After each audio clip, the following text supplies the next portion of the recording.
Bienvenue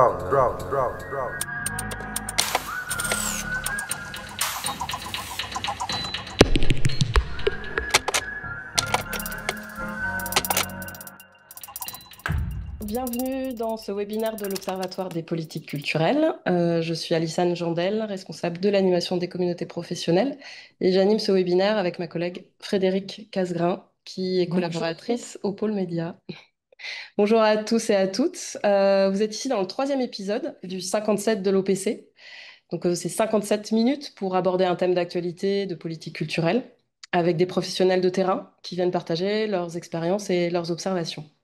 Aujourd'hui, nous vous proposons de faire le point à mi-année sur la situation inédite que subit actuellement le secteur culturel non marchand. Depuis l'automne 2024 notamment, on constate à la fois un reflux sans précédent des budgets publics de la culture, en particulier provenant des collectivités territoriales, notamment de la part de régions et départements. Mais on observe aussi une fragilisation du principe de solidarité financière entre l'État et les collectivités territoriales, les fameux financements croisés. On a été notamment témoin de décisions unilatérales de réduction des charges publiques et qui ont été prises dans l'urgence et sans concertation, hein, comme on pourra, voilà, comme il a pu y avoir en région Pays de la Loire. Alors ces baisses s'expliquent par une convergence de plusieurs facteurs qui peuvent être politiques ou idéologiques, justement, avec un désaveu du secteur culturel, voire du principe même de subventionnement, donc encore une fois, comme ça a été le cas en région Pays de la Loire. Mais le mouvement de fond est surtout économique. Le gouvernement a demandé, donc à la fin 2024, un effort significatif aux collectivités territoriales pour contribuer au redressement du déficit public, le projet de loi de finances 2025. Et en parallèle, les dotations de l'État aux collectivités diminuent ou ne suivent pas l'inflation. Donc les associations d'élus locaux, hein, dénoncent depuis plusieurs mois une asphyxie budgétaire. Et ça provoque des resserrements des budgets, notamment dans certains secteurs de politique publique et sur les compétences non obligatoires des collectivités.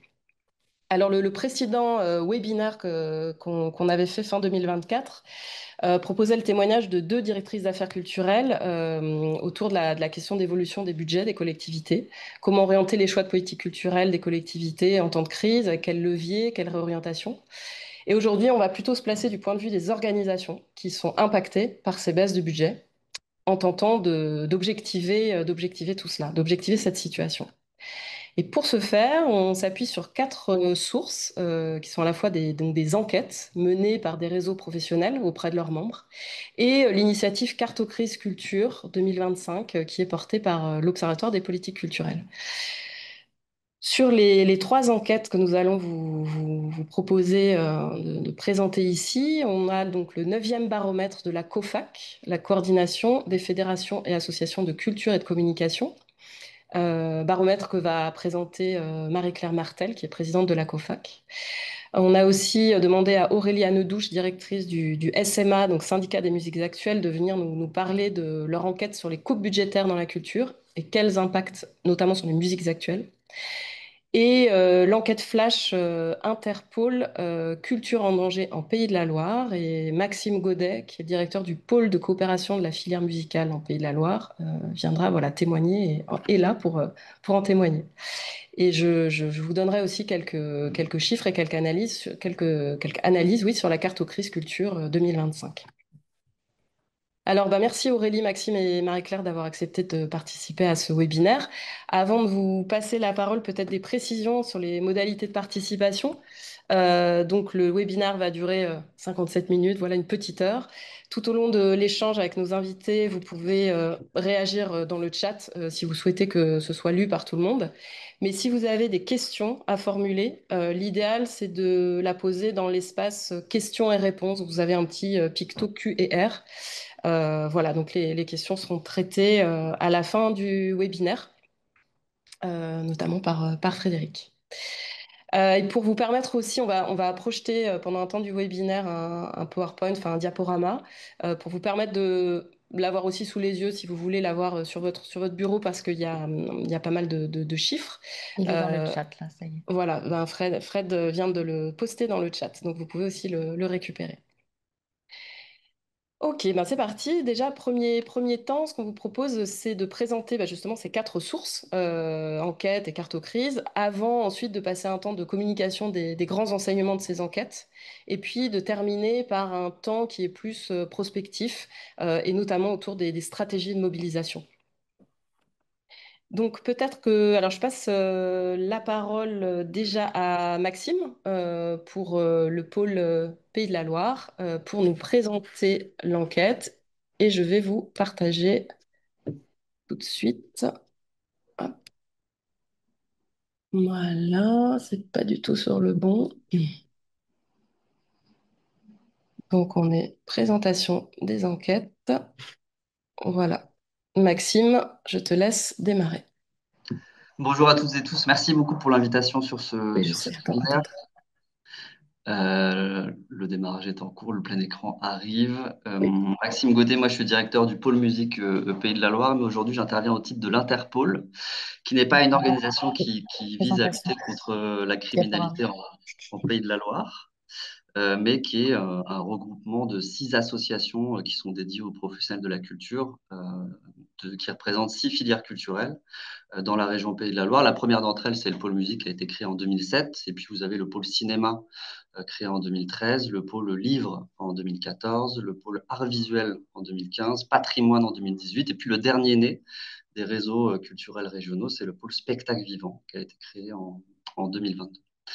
Et ces pôles, ils sont soutenus depuis leur création par la région Pays de la Loire et puis par d'autres financeurs qui sont la DRAC et donc la Direction régionale des affaires culturelles, et puis d'autres collectivités. Et aujourd'hui, ces réseaux sont remis en cause dans leurs activités du fait des coupes budgétaires, notamment le pôle livre et le pôle art visuel qui, eux, ont pris la lourde décision de licencier l'intégralité de leurs équipes, soit 10 personnes, à la fin du mois de juin et de passer sur un exercice quasiment totalement bénévole. Donc la situation en Pays de la Loire qui a mené à conduire cette étude, c'est une triple crise. C'est une crise qui est inédite parce que on est en rupture complète par rapport à ce qui se fait dans la politique culturelle en Pays de la Loire depuis des décennies. C'est une crise qui est brutale parce que c'est une décision de la région Pays de la Loire de mener un plan d'économie de plusieurs millions d'euros sur son budget 2025. Et puis c'est une crise qui enfin plonge les professionnels de la culture dans la colère et dans le désarroi parce que aucun dialogue, aucune concertation préalable suite à ces décisions. Je rappelle juste que ces coupes, elles touchent aussi le sport, l'égalité femmes-hommes, la vie associative et les missions locales, donc c'est plus large que le secteur culture. Donc nous, en Pays de la Loire, dès novembre, décembre 2024, ça a été une période de forte mobilisation. On n'a pas chômé. L'enjeu était justement de réaliser cette enquête en prévision des 19 et 20 décembre, qui sont les deux dates de vote du budget 2025 de la région Pays de la Loire, même si l'enquête porte sur l'ensemble des financements publics de la culture. Et c'est une enquête flash parce que elle a été réalisée en un temps record entre le 19 et le 27 novembre, donc un peu moins de 10 jours. Et sur cette période très courte, on a eu quand même 736 répondants sur notre enquête uniquement pour la région de la Loire, donc sur l'ensemble des filières culturelles que je vous citais tout à l'heure, et sur un ensemble très large de structures, personnes physiques, associations parce que c'est 54% de nos répondants, mais on a aussi beaucoup de collectivités territoriales, d'établissements publics et puis d'entreprises privées. Les personnes physiques qui ont répondu à l'enquête, elles sont au nombre de 215. Dedans, vous avez des artistes, auteuristes, des intermittents et intermittentes, et puis des auto-entreprises. Et les deux tiers de nos répondants sont implantés en Loire-Atlantique. Vous avez Nantes qui constitue un hub avec beaucoup de structures implantées là, mais on est bien sur une enquête régionale. Et vous dire que la plupart des répondants sont des structures fragiles, ce serait assez loin de la réalité pour les structures impactées, parce que le budget moyen, en tout cas des associations qui ont répondu à l'enquête, il est aux alentours de 330 000 euros. Donc une enquête très courte, un peu moins de 10 jours, avec beaucoup de répondants, quasiment 736 pour être exact, principalement en amont des discussions budgétaires de la région Pays de la Loire fin décembre. Ok, merci beaucoup, Maxime. Marie-Claire, pour le 9e baromètre de la COFAC. Oui, merci beaucoup. Bonjour à tous et à toutes. Donc, la COFAC, pour ceux qui ne la connaissent pas, c'est la coordination des fédérations de culture qui porte la voix de 40 000 associations en France, fédérées dans 27 réseaux différents qui viennent à la fois du spectacle vivant, mais aussi du patrimoine, de l'éducation populaire, de la radio-télévision menée par des habitants, etc. Donc, quand on a vu la situation Pays de Loire, comme ce qu'a dit Maxime, hein, on a bien percuté que ça allait essaimer gentiment dans le reste des régions une fois que la porte est ouverte. Et donc, on a avancé la date de notre baromètre. Voilà, on en sort entre 2 et 4 par an, ça dépend des années. Il y a eu donc 214 réponses. Parmi ces 214 réponses, à peu près moitié d'associations employeuses, avec un tiers qui emploie uniquement des permanents, un peu plus de 40% qui n'emploient que des intermittents et un quart qui emploie à la fois des permanents et des intermittents. On a posé beaucoup de questions, notamment sur les budgets, donc on a eu peu de réponses parce que c'était très prématuré, c'était entre décembre et janvier les réponses, donc beaucoup de choses n'étaient pas connues, mais il y a déjà des retours fort intéressants. Je ne reviens pas sur ce qu'a dit Maxime, hein, c'est évidemment très très prégnant dans les Pays de Loire ou même parfois en Aquitaine. Mais voilà, c'est assez général sur l'ensemble de la France. Mais je ne veux pas m'étendre plus. Je pense qu'on y reviendra dans la deuxième partie de ce webinaire. Merci beaucoup, Marie-Claire. Aurélie, sur l'enquête du SMA. Oui, bonjour à toutes et tous et merci pour cette invitation. Donc, en effet, on a souhaité aussi visibiliser en fait l'ensemble des coupes budgétaires à la fin de l'année, notamment malheureusement avec Pays de la Loire en tête. On entendait parler de nombreuses de coupes budgétaires au niveau des collectivités, donc de certaines régions, au niveau de certains départements, au niveau de certaines villes. Évidemment au niveau de l'État, puisque en tant que syndicat national, on suit particulièrement aussi les politiques publiques au niveau national, à regarder aussi ce qui se passe du côté des organismes de gestion collective, à regarder ce qui se passe aussi du côté du CNM. Et on s'est dit, plutôt que d'avoir une remontée d'informations qui soit parcellaire et qu'on ait en fait toutes ces informations qui soient posées les unes à côté des autres, c'est important en fait qu'on donne à voir tout ce que cela représente de manière cumulée. Parce qu'effectivement, hein, on entend notamment la présidente de région Pays de la Loire qui dit c'est pas grand-chose si une association peut pas faire sans 5% de son budget, c'est pas grand-chose. Et en fait, on a envie de répondre, bah, le problème, en fait, c'est que c'est pas 5% isolé, ce sont 5% plus 5% plus 5% plus 5%, voilà, et ça commence à représenter des sommes assez conséquentes pour certaines structures, et notamment, bah, typiquement, celles qui sont, par exemple, en Loire-Atlantique, parce qu'on a un effet cumulatif du département, de la région, dans les musiques actuelles aussi des baisses, il y a moins d'argent au Centre national de la musique, il y a moins d'argent au niveau de l'État, il y a moins d'argent au niveau des organismes de gestion collective comme par exemple à la SSM, donc tout ça cumulé, ça commence à faire beaucoup. Donc on s'est dit, il faut qu'on arrive à globaliser tout ça, et donc on a sorti notre enquête donc, le 15 avril 2025. On a partagé le questionnaire à l'ensemble de nos adhérents. Donc, pour rappel, au SMA, on représente un peu plus de 600 structures de l'ensemble de la filière des musiques actuelles, un quart de festivals, un quart de salles de concert, dont les SMAC, un quart de structures qui produisent des spectacles et un quart qui va être composé de radios associatives, de centres de formation, de réseaux et fédérations et de labels, des maisons de disques. Donc là, ceux qui ont répondu, qui sont concernés, ce sont essentiellement les structures de diffusion, hein, ça va être surtout les festivals et les salles de concert. On a eu 186 retours sur l'enquête. Et puis, on a aussi consolidé ces réponses avec les têtes de réseau que peuvent être les fédérations nationales, les réseaux aussi régionaux. On a tout validé, on a tout double-checké en fait avec l'ensemble de ces structures. Et donc, voilà, l'objectif, c'était de visibiliser tout ça. Notre enquête, elle s'articule autour de trois axes. En fait, on s'est dit, il ne faut pas en rester uniquement sur du qualitatif.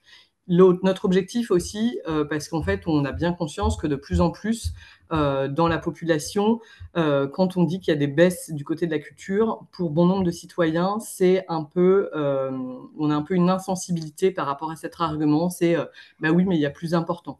Et donc, on a voulu aussi incarner ces baisses et montrer que au-delà, donc c'est le premier axe de l'enquête, on cumule en fait l'ensemble des baisses qui sont opérées de la part des collectivités de l'État, OGC et CNM. Et dans une deuxième partie, on va montrer concrètement ce que ça va représenter en moins pour les personnes sur leur territoire. Ça va être une salle de concert qui va plus faire d'ateliers dans un collège, ça va être un festival qui va plus aller dans des EHPAD, ça va être une SMAC qui va plus faire d'ateliers dans des centres de loisirs. Et donc l'objectif, c'est aussi de montrer aux Françaises et aux Français dans leur quotidien comment ces baisses-là, ça va les impacter personnellement dans leur quotidien, pour eux-mêmes, pour leurs enfants, pour leurs aînés, et de montrer aussi que c'est en train de détruire tout un lien social. Et effectivement, c'est totalement à mettre en regard de ce qui se passe dans le sport et dans la vie associative, parce qu'effectivement, on ne peut pas parler que des baisses culturelles. On est en train d'attaquer en fait tout ce qui donne du sens à notre vie, la culture, le sport, la vie associative, tout ce qui nous concerne quand on sort du travail. Et donc, c'est ça qu'on a voulu incarner dans ce deuxième axe. Et en troisième axe, on a voulu aussi montrer ce que font les structures de musique actuelles et qui existent encore aujourd'hui, et ce qu'il faut se donner les moyens de préserver. Voilà, c'est une enquête qui est un peu complète, hein, ça fait une 40aine de pages, et qui est parue au mois d'avril, qui n'est pas exhaustive, dans le sens où, attention, quand on l'a publiée, toutes les collectivités n'avaient pas encore voté leur budget, donc nécessairement, ça va nécessiter une mise à jour, probablement qu'on va faire dans quelques semaines, dans quelques mois, quand l'ensemble des collectivités auront voté leur budget, pour donner à voir vraiment un panorama le plus exhaustif possible pour 2025. Merci Aurélie. Je vais vous parler en deux mots de la cartocrise culture que l'Observatoire a lancée fin mars avec l'appui de plus de 70 réseaux, fédérations, associations nationales, syndicats. L'idée, c'était, face à cette situation, bah, effectivement, comme vous l'avez dit, particulièrement inquiétante, de proposer une cartographie pardon, contributive en ligne pour recenser les baisses de soutien public aux structures du secteur culturel, donc entre 2024 et 2025. Alors, cette cartographie concerne l'ensemble du territoire national et l'ensemble des catégories d'acteurs culturels, artistiques, socioculturels, patrimoniaux.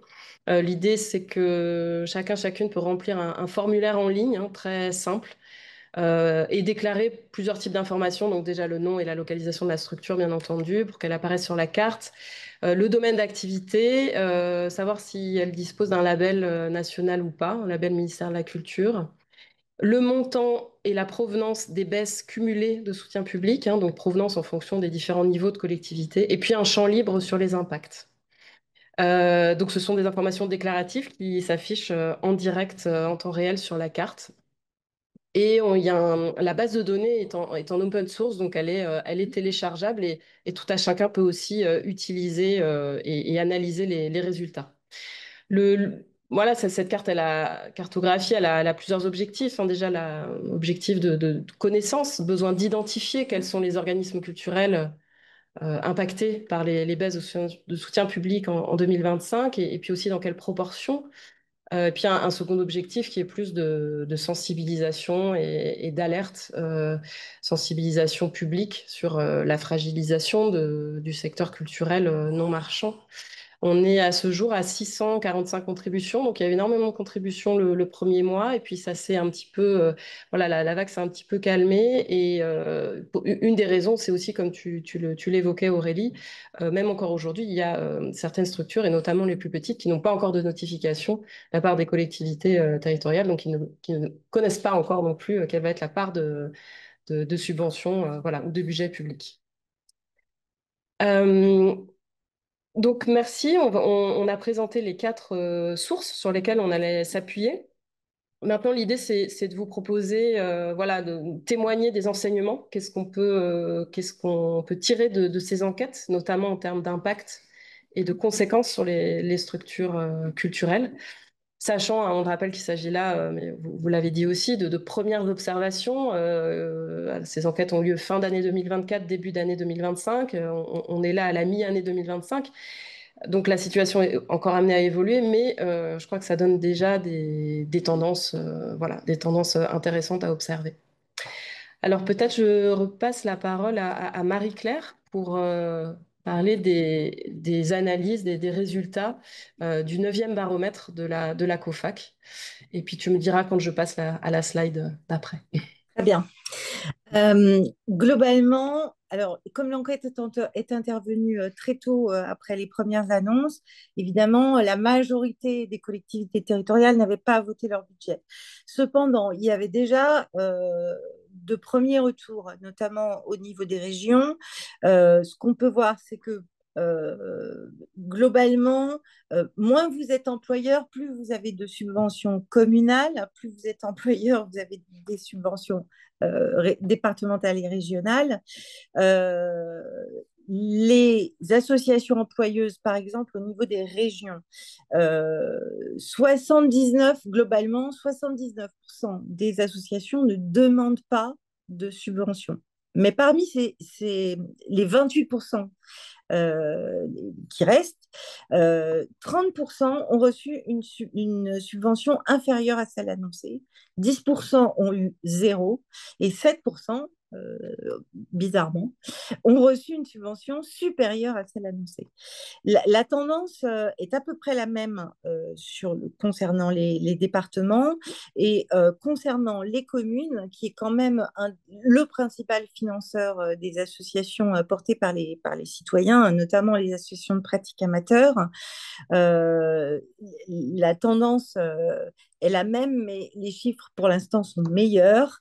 8% ont reçu une subvention inférieure à celle annoncée quand elles sont employeuses et 14% quand elles ne sont pas employeuses. Voilà. La tendance de fond, elle s'inscrit dans une tendance qui est à beaucoup plus long terme. Euh, Ça vient intervenir, et vous pouvez peut-être passer à la slide suivante. Ça vient intervenir sur un secteur qui est déjà très fragilisé. Il faut se souvenir qu'il y a 15 ans, il y avait des mises à disposition de l'éducation nationale, il y avait des emplois aidés, il y avait beaucoup d'autres manières d'aider les associations. Et depuis ces dernières années, évidemment, on est passé de subventions de fonctionnement à appel à projet. Mais ça, c'est un peu la même chose pour tout le monde. Mais aussi avec une fonte du niveau de subvention. Hein. On est passé à peu près de 50% de subventions dans les budgets à 20% quand elles sont non employeuses, 24% quand elles sont employeuses. Donc, globalement, on voit bien qu'il y a une vraie fonte budgétaire, en tout cas au niveau de l'argent public. Et puis, ce qui nous inquiète vraiment, c'est que c'est l'ensemble des financeurs, et on l'a dit tout à l'heure, hein, c'est 5% plus 5% plus 5%, sauf qu'il y a des endroits où c'est vraiment zéro. Donc, ce qu'on note aujourd'hui, ce qui nous remonte, c'est des fermetures totales. Alors, effectivement, surtout ce qui concerne les musiques actuelles, mais d'une manière générale, pour l'enseignement de la musique, c'est vraiment le secteur qui est le plus en risque, parce que c'est le secteur qui est le plus employeur. Globalement, on a énormément d'interrogations qui nous remontent sur les procédures de sauvegarde, sur des questions autour du mécénat, autour des rescrits fiscaux, etc. Donc, sur les données économiques, ça se complique encore parce qu'il y avait, par exemple, avant des mises à disposition gratuites de la part des municipalités. Ce n'est plus le cas. On a eu 10% du point d'indice, enfin, le point d'indice a été augmenté et c'est bien normal. De 10% l'année dernière. Donc, forcément, tout ça accumulé et les autres augmentations. C'est-à-dire que non seulement il y a une baisse des financements, mais il y a une hausse des charges. Donc, forcément, on arrive à un point très dur. Après le Covid, on a vu une fonte des fonds associatifs, c'est-à-dire des réserves des associations. Donc, elles ont largement fondu à ce moment-là. On n'est pas du tout revenu à la situation hantée. Et cette difficulté économique vient frapper un secteur qui est déjà profondément mis à mal depuis des années. Alors, la question qu'on s'est posée, elle n'est pas seulement économique, elle est aussi éminemment démocratique et la santé de nos responsables bénévoles nous inquiète très sérieusement parce que ce sont aussi des employeurs, donc la conséquence sur l'emploi, évidemment, elle est dramatique. Hein. Vous faites pas du bénévolat dans la culture pour devoir licencier des gens. Donc l'impact sur l'engagement démocratique de la prise de responsabilité bénévole, elle est évidemment colossale. Donc, pour l'instant, les gens restent mobilisés, déterminés, je dirais, à une grosse moyenne, mais il y a quand même 45% des gens qui sont épuisés et prêts à jeter l'éponge. Globalement, l'annonce des coupes a été totalement incomprise parce que les gens qui s'engagent, les citoyens bénévoles qui s'engagent dans la culture, qu'ils soient employeurs ou pas, ne changent rien. Pour eux, la culture, c'est le fondement, non pas de notre démocratie, mais même de notre société. Une société existe à partir du moment où on peut dire qu'il y a une culture. En général, le premier signe, c'est un rite funéraire, et où quand on retrouve un os ressoudé. C'est comme ça que les anthropologues datent l'existence d'une société. Et donc, cette culture menée en commun, cette culture associative, c'est ce qui soude la société, c'est ce qui fabrique la société. Et là, on est en train de s'attaquer aux fondations. Or, on vient pas, pour les gens, c'est totalement incompréhensible. On vient pas prendre des pierres sur les fondations pour les mettre en haut du mur en pensant que le mur va monter plus haut. Donc, il y a vraiment à la fois de la colère, de l'incompréhension qui s'exprime euh, et ce sentiment de mépris que ressentent d'une manière générale les bénévoles associatifs, quel que soit le secteur, qui évidemment s'en trouve très majoré. Hein. Là, on voit les trois quarts des gens se sont sentis méprisés, alors que évidemment, la première motivation de ceux qui ont baissé les crédits n'est évidemment pas l'intention d'envoyer un message de mépris, mais c'est comme ça qu'il est reçu. Donc, on a fait beaucoup d'alertes vis-à-vis des élus, notamment sur la dégradation de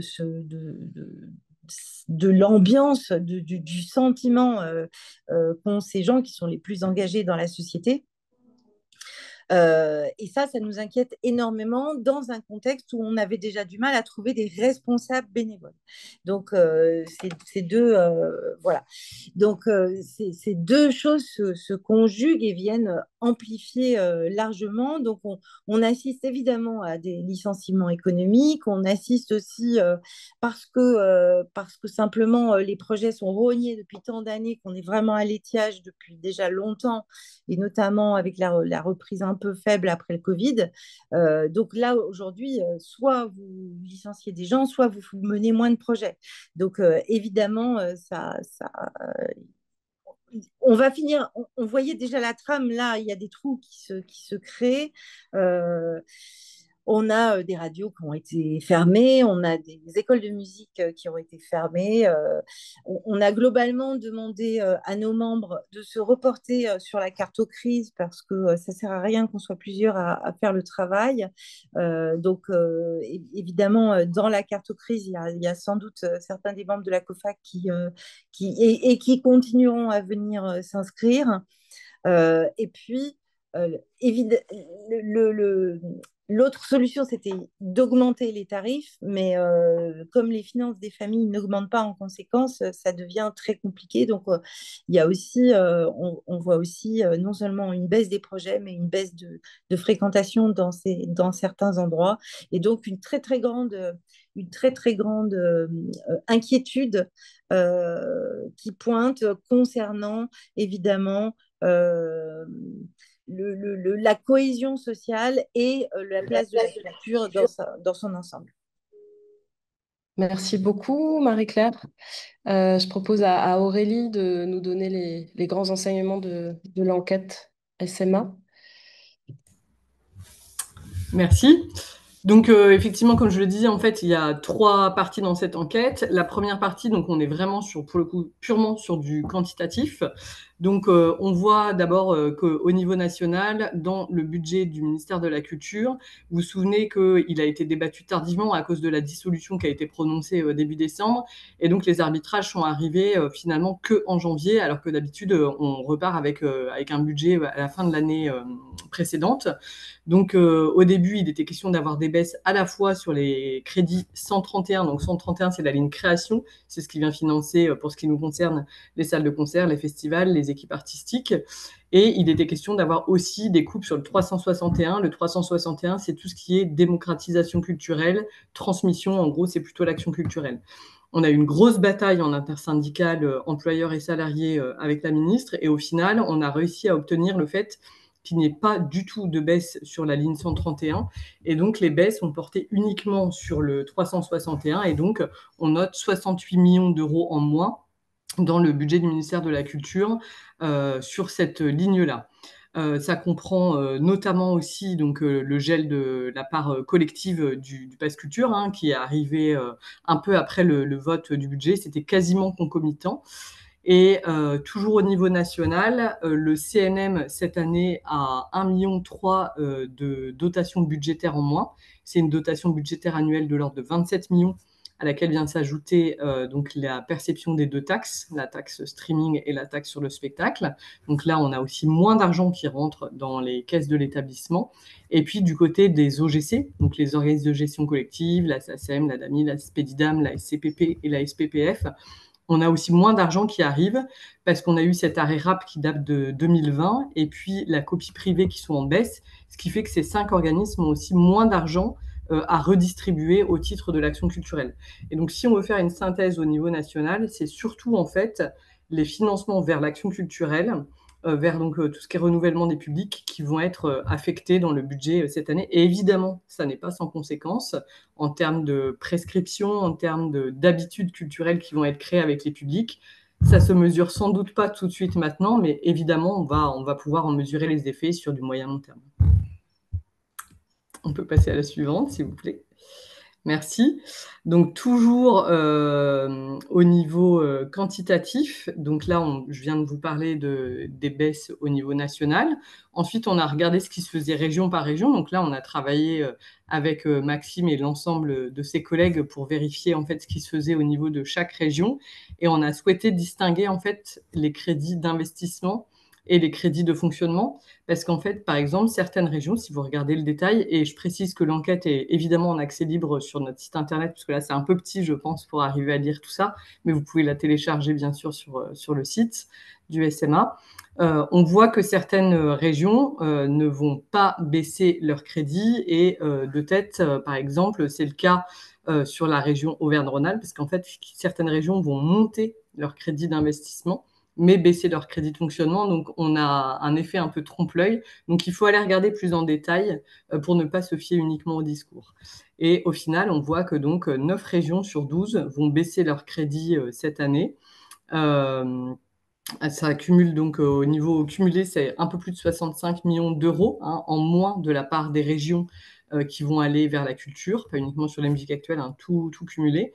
Et puis donc, comme je vous le disais tout à l'heure, on a encore besoin d'avoir des chiffres sur les départements, sur les villes des intercos. Donc là, on a mis ce qu'on avait à notre connaissance dans ce tableau et il est amené bien sûr à être complété quand on fera une mise à jour de cette enquête.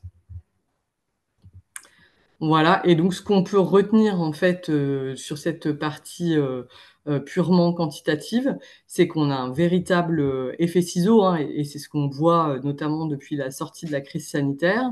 On voit qu'on a en fait un effet à la fois de baisse des financements, donc que je viens d'illustrer, et puis parallèlement à ça, on a une inflation qui est forte, de plusieurs ordres hein, dans notre secteur. Il y a une inflation qui est un peu commune à l'ensemble de la société, avec par exemple des frais liés à l'énergie qui sont en augmentation, tout ce qui est aussi les frais liés à l'hôtellerie, à la restauration, à l'alimentation, tout ça, ça monte comme pour tout à chacun. Mais on a en plus dans le secteur des musiques actuelles une inflation spéculative, notamment sur les cachets des têtes d'affiche, qui vient encore doper un peu plus cette inflation. Et on a une inflation qu'on estime entre 20 et 30% du côté des festivals et des salles de concert, et donc qui vient se mettre en face de cette baisse des financements. Donc concrètement, ce que ça génère, c'est qu'on a des structures qui vont moins programmer, inéluctablement. La marge artistique, le budget artistique est en train de diminuer.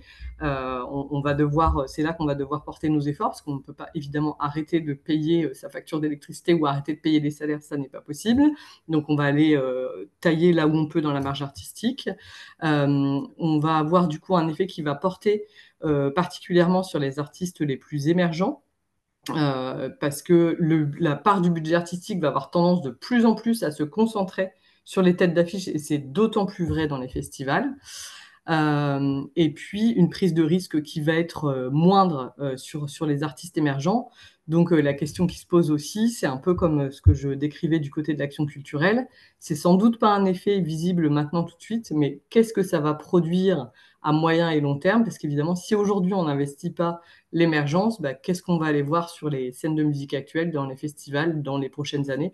Donc c'est tout ça qui est relativement préoccupant. Merci beaucoup Aurélie. Maxime, je te laisse la parole pour les résultats de l'enquête Flash, Pays de la Loire. Merci. C'est vrai que on parle beaucoup des Pays de la Loire dans ce webinaire. Donc la principale révélation de l'enquête Flash qui a été publiée tout début décembre, c'est que sur les 736 34 répondants, on a près de 2500 emplois qui sont menacés pour l'année 2024. Un quart dans la musique, qui est effectivement un secteur très touché, très à risque, et puis un tiers dans le spectacle vivant, au-delà des autres filières culturelles qui sont concernées, patrimoine, art visuel, livres et cinéma. Donc ce chiffre, il est quand même bien supérieur à un autre plan social, puisque appelons un chat, qui était très médiatisé à la même époque, qui était celui de Michelin et qui concernait un peu moins de 1300 postes. Et les associations qui portent 61% des emplois du secteur, d'après l'étude, sont les plus fragilisées en fait, par l'annonce de ces coupes. Donc, quels sont les postes qui sont les plus impactés au niveau de l'emploi sur 2025? D'abord, c'est l'intermittence, évidemment, artistique et technique. 35% des structures qui sont interrogées dans l'étude craignent la non-reconduction des contrats intermittents.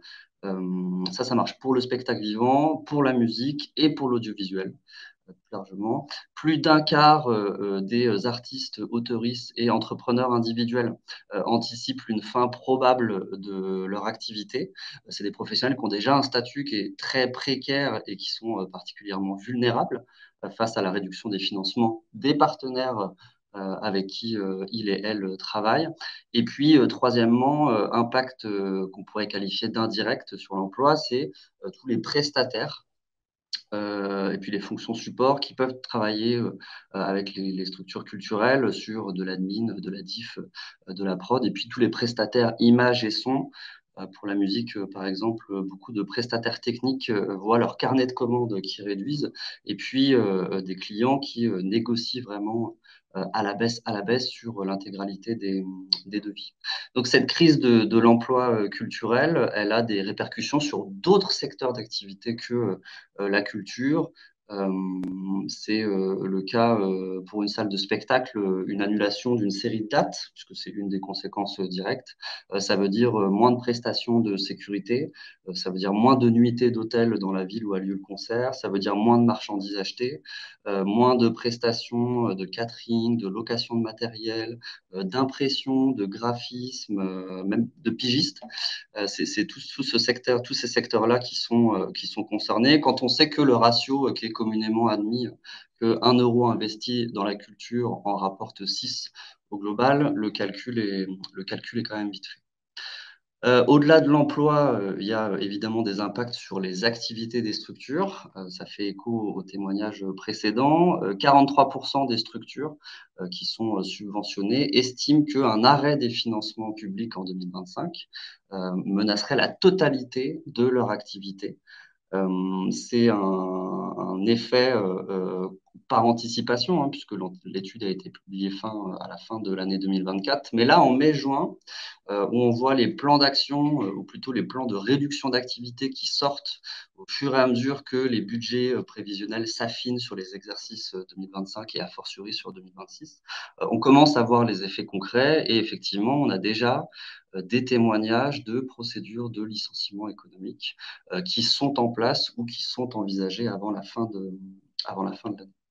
Donc, répercussions sur les activités de création, de production, de diffusion des œuvres, ça on l'a dit tout à l'heure, sur les actions d'éducation artistique et puis culturelle, avec des augmentations de tarifs, que ce soit des offres culturelles, mais aussi de tout ce qui tourne autour sur le bar, la restauration et tout ce qui gravite autour des œuvres culturelles elles-mêmes. Et puis, Aurélie le mentionnait, ce risque d'uniformisation dans les propositions artistiques et donc un affaiblissement de la diversité culturelle derrière. Pour les structures aidées, on peut peut-être passer à la slide suivante. Chaque pôle régional culturel en Pays de la Loire a essayé de faire de la remontée d'informations sur les coupes budgétaires dans leur filière. Ici, vous avez un exemple avec la filière musicale qui n'est pas exhaustif et qui est en cours d'actualisation. Les aides moyennes pour les structures qui ont répondu à l'enquête, en cumulant les différents financements publics, on est aux alentours de 24-25% des budgets. Mais la région reste le partenaire numéro un pour certaines structures. C'est le cas dans le secteur musical avec un dispositif qui a été abrogé fin 2024, qui est l'aide aux développeurs d'artistes, qui est la plus demandée par des structures privées, notamment qui sont non éligibles à d'autres types d'aides. Donc il y avait déjà peu de possibilités de financement pour leurs activités, et qu'il y a donc quasiment plus rien. Même réflexion, même raisonnement pour les artistes auteuristes et celles qui s'inscrivent dans les arts visuels, où la région Pays de la Loire était un soutien direct par le biais d'aides ponctuelles aux projets de création en arts visuels et à la première monographie, ce qui permettait chaque année à plusieurs dizaines d'artistes de concrétiser la réalisation de leurs travaux. Euh, donc la crainte qu'on a au-delà de 2025, c'est que 2026, on est encore effectivement des coupes ou des retraits de certains niveaux de collectivité. On le voit avec la région Pays de la Loire qui se retire pour 2026 d'un dispositif qui est le GIP Café Culture, donc d'aide à l'emploi des artistes et techniciens et techniciennes dans les cafés-concerts notamment. Alors même que ce GIP est né de mémoire dans la région Pays de la Loire, et puis la région qui se retire aussi d'établissements, se retirerait d'établissements structurants pour l'avenir, notamment d'établissements d'éducation supérieure artistique. Merci Maxime, merci beaucoup. Alors moi, je vais vous donner quelques éléments par rapport à la cartocrise pour l'OPC. Donc on va dézoomer sur le territoire national. Donc comme je vous le disais, il y a à ce jour 450 répondants, donc contributeurs, contributrices, qui ont déclaré sur la carte crise, 645, pardon, merci, dont 120 déclarants qui portent des labels nationaux, label national du ministère de la Culture, parmi la dizaine de labels du ministère de la Culture. Le montant total des baisses déclarées donc, est de 25 millions d'euros à ce jour. Voilà, on a lancé la carte crise pour rappel fin mars. La moyenne des baisses cumulées est de 41 000 euros, ce qui est quand même un chiffre conséquent. Et pour les labels nationaux, on atteint 86 000. Voilà. La médiane est de 17 000 euros. 17 000 euros, pardon, excusez-moi.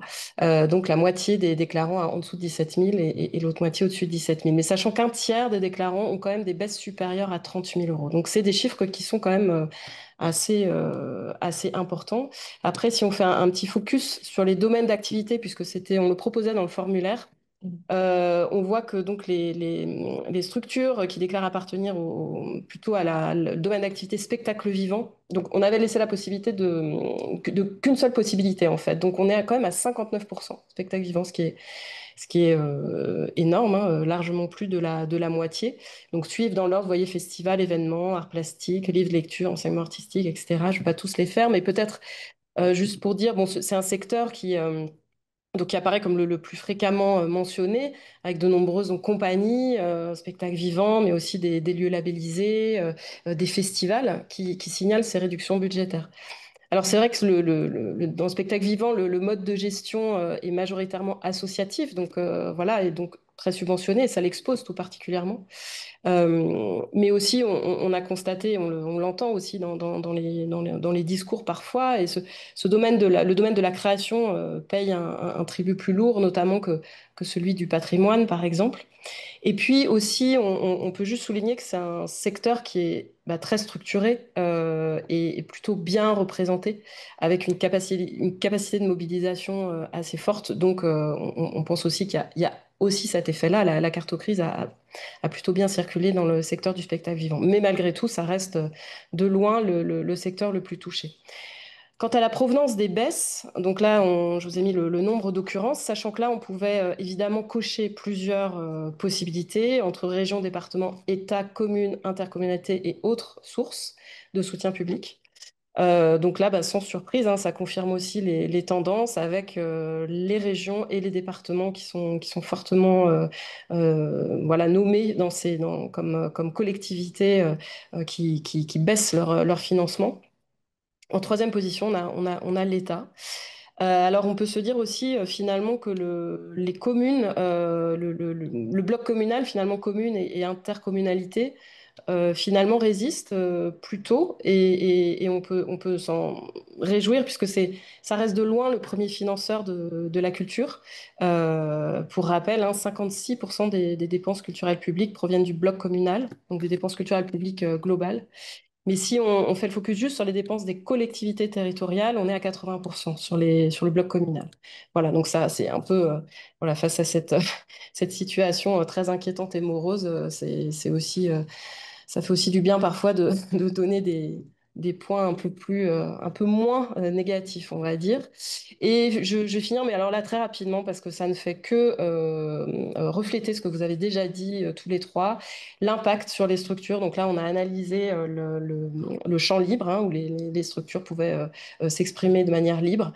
Ce qui revient largement majoritaire et très détaillé dans les commentaires, c'est l'impact sur l'emploi. Donc, avec à la fois des licenciements, des non-renouvellements de contrats, du gel d'embauche, voilà, difficulté à pérenniser des postes, voire suppression de postes.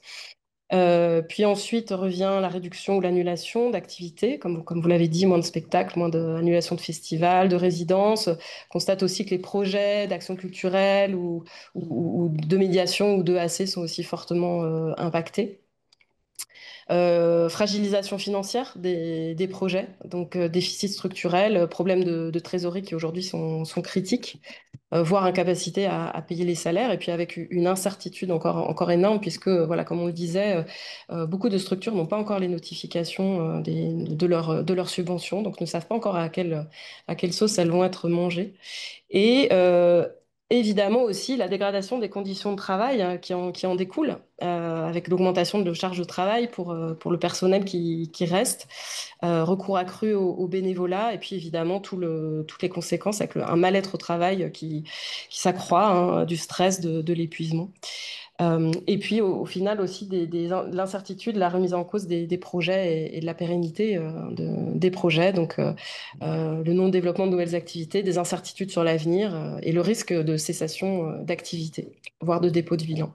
Et puis je vous ai mis quelques verbatims et qu'on retrouve, hein, ce que tu mettais Marie-Claire, baromètre COFAC, hein, c'est les mêmes mots qui reviennent, voilà, un peu de sidération et voilà, de la colère et vraiment une situation particulièrement inquiétante.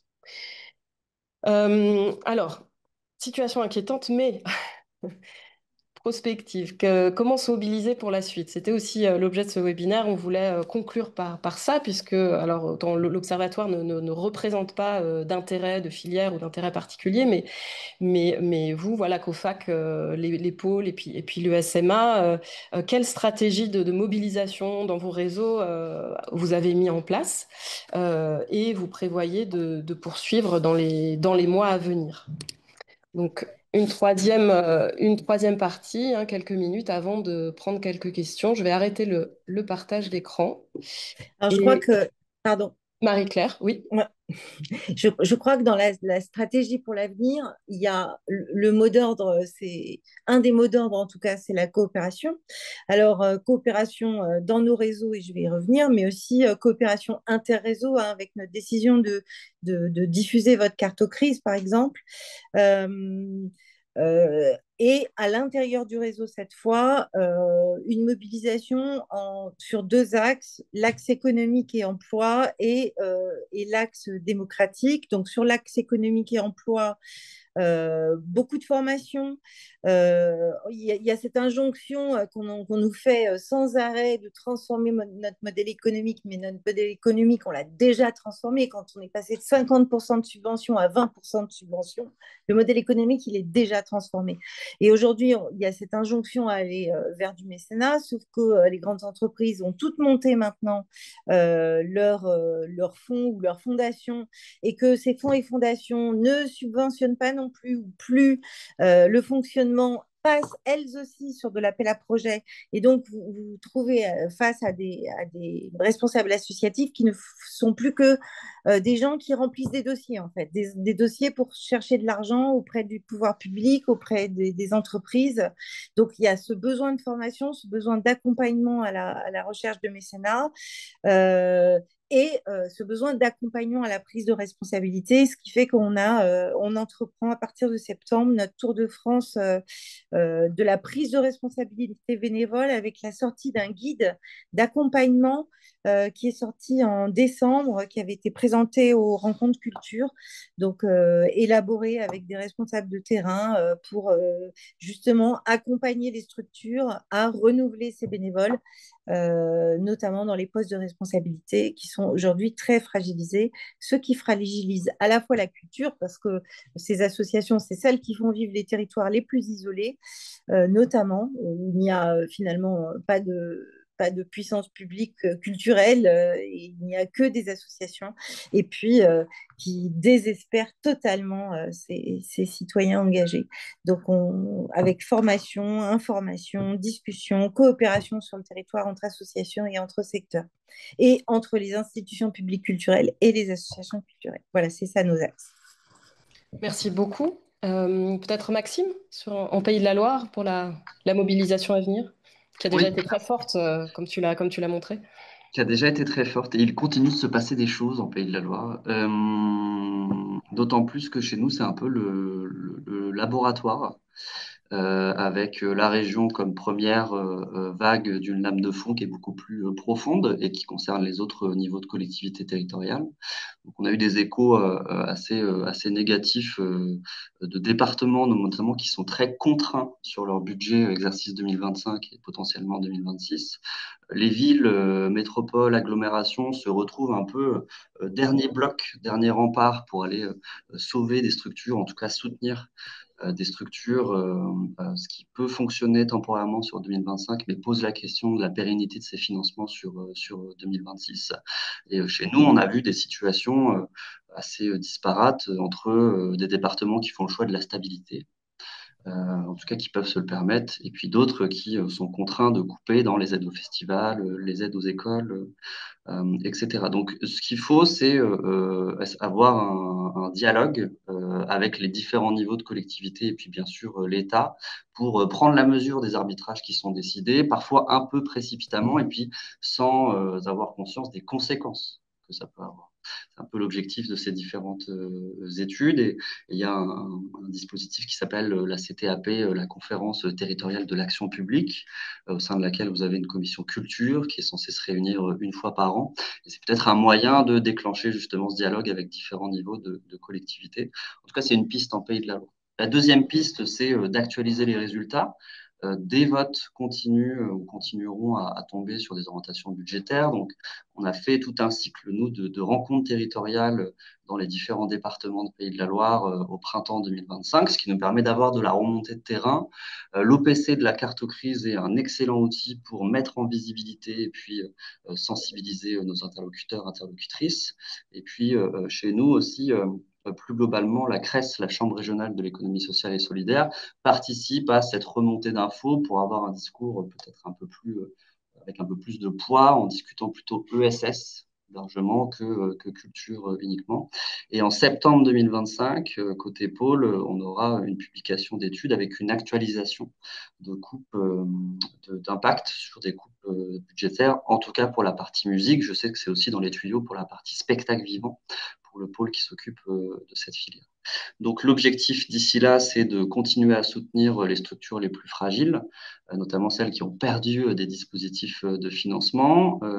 Sur le mécénat, nous-mêmes au Pôle Musique, on a un fonds de dotation qui s'appelle Mécène pour la musique, qui risque d'être fortement sollicité, mais je tiens à préciser aussi que les entreprises mécènes et donateurs, donatrices ont leurs propres contraintes et qu'on voit déjà des signaux de contraction auprès de nos donateurs qui pourtant sont des fondations nationales. Donc le mécénat n'est peut-être pas la seule piste à activer.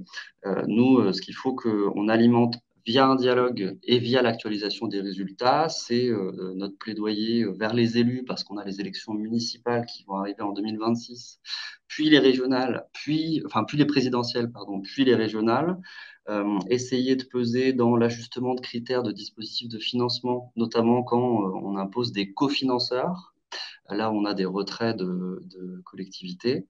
Essayer de débloquer des fonds d'urgence pour les filières culturelles, en tout cas pour les structures les plus fragiles sur 2026. Et puis, essayer de réhabiliter des dispositifs qui ont été un peu mis à mal ou un peu supprimés, comme c'est le cas chez nous en Pays de la Loire du contrat de filière musique actuelle qui est géré par la région Pays de la Loire, le Centre national de la musique et la DRAC, trois cofinanceurs dont la région s'est retirée. Et puis, je pense que au BIS 2026, en janvier prochain, il y aura effectivement un gros coup de projecteur sur la situation régionale Pays de la Loire. Merci beaucoup, Maxime. Aurélie, quelles sont les actions du SMA, donc, que je rappelle qui est un syndicat des musiques actuelles. Ouais. Alors, comme je le disais, d'abord, notre premier objectif, c'est de mettre à jour en fait l'enquête pour rajouter en fait toutes les informations qu'on a reçues depuis donc le 15 avril. Donc, que ça soit au niveau des collectivités, avec celles qui n'ont donc pas encore voté leur budget, qui n'avaient pas encore voté leur budget. Et puis, on a aussi eu des nouvelles coupes au niveau national. Quoi qu'en dise la ministre de la Culture, il y a bien 110 millions d'euros qui ont disparu aussi depuis le fait qu'on ait publié cette enquête donc le 15 avril. Donc ça, c'est la première chose, c'est une mise à jour. Ensuite, effectivement, tu le disais, Maxime, on va avoir plusieurs échéances électorales, municipales, législatives, présidentielles, régionales et puis européennes. Donc là, l'objectif aussi, c'est de travailler en fait en ce sens pour faire en sorte qu'il y ait de la culture et qu'il y ait, pour ce qui nous concerne, des musiques actuelles dans les programmes des candidates et des candidats. Donc on s'attelle à ce travail et on va rencontrer donc prochainement les différentes parties pour pouvoir échanger avec eux, les questionner en fait sur leur programme, et puis on publiera en fait les réponses aussi pour connaître leurs différents engagements. Et puis la troisième chose aussi, nous on travaille donc essentiellement à l'échelon national. Donc il y a toujours une période qui est importante pour le SMA, c'est la discussion de la loi de finances. Et donc ça va être pour nous l'objectif aussi de voir comment est-ce qu'on peut arriver à retrouver de la marge de manœuvre dans le budget 26. On se fait guère d'illusions sur l'objectif d'augmenter le budget du ministère de la Culture. On va plutôt essayer de travailler à ce qu'il y ait une baisse des dotations de l'État aux collectivités territoriales qui soit plutôt moindre, et puis de voir aussi du côté des mécanismes fiscaux, comme par exemple pour ce qui concerne la musique, les taxes sur la billetterie et sur le streaming au CNM, pour faire en sorte que celles-ci puissent vraiment aider les entreprises avec un mécanisme redistributif assez fort. Voilà un peu nos différents axes. Merci beaucoup, merci à tous les trois. Alors, il est 14 heures. On a quelques questions qui sont apparues Ouais, qui apparaissent au fur et à mesure là. dans le chat. Beaucoup de questions très ciblées, donc on vous les mettra dans le Padlet que je vais vous communiquer dans le chat, voilà, auxquelles les uns et les autres vous pourrez sans doute répondre par la suite. Et puis voilà. Ça, c'est Donc là, dans le chat, vous retrouvez le lien. Frédéric vient de mettre le lien vers un Padlet ressources sur lequel on a mis donc les différentes enquêtes qui vous ont été présentées. Et effectivement, il y a aussi une partie contribution où vous pouvez voilà, poster des documents, des liens pour pouvoir contribuer aussi à la réflexion par rapport à ce webinaire. Et on répondra aux questions qui ont été posées dans le chat, on y répondra par écrit, effectivement. Voilà, comme il est déjà un peu plus de 14 heures, bah, merci beaucoup. Merci à tous les trois, Aurélie, Maxime et Marie-Claire. Vous avez été assez nombreux à participer, hein, Merci Marie-Claire. plus d'une centaine. Peut-être juste pour vous dire que le webinaire a été enregistré, il sera disponible en replay. Voilà, donc vous pourrez le retrouver sur le site de l'Observatoire. On communiquera aussi sur les réseaux sociaux, donc n'hésitez pas à le relayer si vous a semblé intéressant. Et puis donc pour aller plus loin, vous avez le lien vers ce Padlet. Et puis n'hésitez pas aussi par rapport à la carte aux crises notamment à la remplir et à la faire tourner dans vos réseaux. Voilà, tout ça, tous ces liens, vous les retrouvez en ligne sur le Padlet. Merci encore et puis à très bientôt. Bonne journée. Merci à vous, au revoir. Au revoir. Merci.